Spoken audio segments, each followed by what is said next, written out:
kum hluin her limin kan lim lai nun alim pui ta kum thar thin tin na an hung thar kan nun hlui thar si lo ngain ka ko nun hlui thlang lai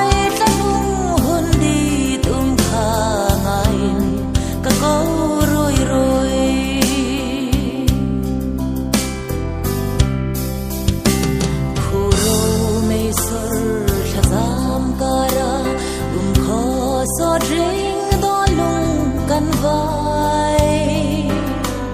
na vang du ya lim lai nun kha ko ki ran rel no ngain ka ko nun hlui thlang lai lung hun di tum kha ngain ka ko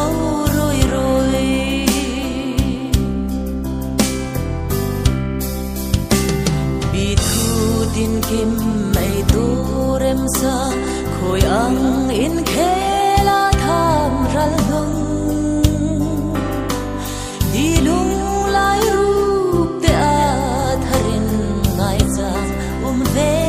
ngati ngai ka ko nun hui thlang lai lung hun di tum kha ka ko roi